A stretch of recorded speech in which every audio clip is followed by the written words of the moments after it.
1. I told my husband my ex was bigger in every way, his career, his confidence, even his hands. I thought it would push him to be better. Instead, he walked out, took our daughter, and started thriving without me. Now, I'm stuck watching from the sidelines as they build the life I thought I deserved. Hitting the gym, caring less about my opinion, but I was too busy proving I was right to realize I was about to lose everything. The next few months were like this weird game of chicken. Arnold started working later, spending more time at the gym, barely reacting when I'd mention Michael. Michael kept showing up everywhere, sending Arnold these long messages about wanting to build a real friendship, inviting us both to every event he hosted. It was like he was trying to prove something, being this perfect gentleman, while Arnold just got more and more distant. I started getting bolder with my Facebook posts, sharing throwback Thursday pics from college, obviously ones where Michael and I looked amazing together, commenting on all his business updates, so proud of you. Always knew you'd crush it. The likes and comments rolled in, but Arnold, radio silence, he wouldn't even react to my posts anymore. I just don't get why you're being like this. I confronted him one night after he skipped another dinner where Michael would be. He's making all this effort to be friends, and you're acting like a child. Arnold just looked at me, this weird calm in his voice. Do you ever listen to yourself when you talk about him? What's that supposed to mean? Last week at dinner with your parents, you mentioned Michael 17 times. I counted.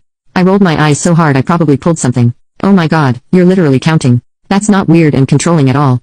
You compare us constantly. He continued, still with that annoyingly calm voice. My job, my clothes, my friends, even my hands. Do you think I'm blind or just stupid? Maybe if you weren't so insecure, you'd change your gym schedule to match his. We're friends. Friends work out together. You hide your phone when I walk by because you're paranoid. He just shook his head. I saw your texts.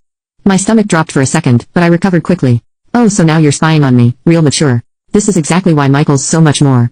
I caught myself, but Arnold's face told me he'd heard the rest anyway. So much more what? His voice was barely a whisper. Successful, confident, bigger. I should have shut up, should have apologized, should have done literally anything except what I actually did, which was laugh and say, well, if the shoe fits. Arnold got up, grabbed his keys, and walked out. I posted about it on Facebook immediately. Some people just can't handle strong friendships. Michael liked it within minutes. Arnold didn't come home that night. The next morning my phone was blown up with messages. Apparently Arnold had finally accepted one of Michael's invites.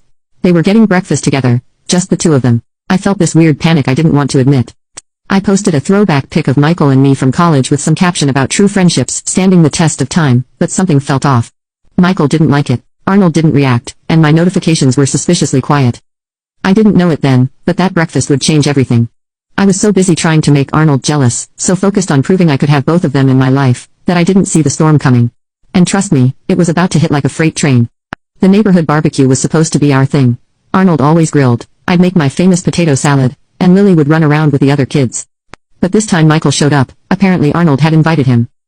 They were acting all buddy-buddy, talking about sports and work like they'd been friends forever. It made my skin crawl. After a few glasses of wine, someone brought up how they'd run into their ex at Whole Foods. I jumped in. I couldn't help myself. That's why I love how mature Michael and I are about everything, like we're actually friends. Right, Michael? The patio got weirdly quiet. Arnold was staring at his beer and Michael looked uncomfortable for the first time ever. That's when Arnold said it, real quiet, but everyone heard. Yeah, especially when you're still in love with them. The wine glass nearly slipped from my hand.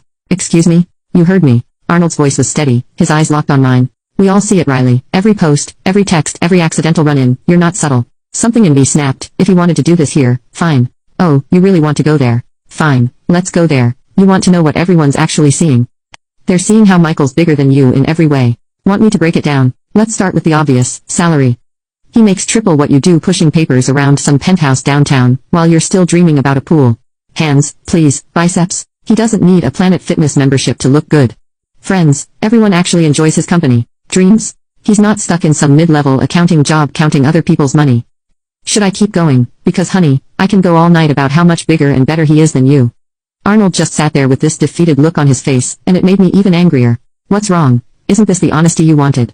Should I mention how much bigger he is? Riley, Sarah tried to stop me, but I was on a roll. No, let's lay it all out. Michael's bigger in every single way. Confidence, ambition, success, and yeah, other things too. Stop me if I'm lying, Arnold. Oh wait, you can't because we all know it's true. Want me to continue? Because there's plenty more where that came from. Arnold stood up slowly, took Lily's hand and walked toward the house. Our neighbor Karen was covering her kids' ears. Sarah was shaking her head. Even Michael looked disgusted. What? I called after Arnold. You wanted honesty. I'm just telling you what everyone's thinking. At least Michael can handle the truth. The party died pretty quickly after that. As people left I overheard whispers. Can't believe she said that. Poor Arnold, that was brutal. Whatever, they needed to hear the truth too. Later that night, sitting alone in our too quiet house, I texted Michael, "Want to grab coffee? Need someone who understands." His response changed everything. "I think we need to talk about boundaries." We met at our old spot, this 24-hour diner where we used to go during college. Michael looked different somehow, tired maybe. Before he could start, I jumped in, "Arnold's being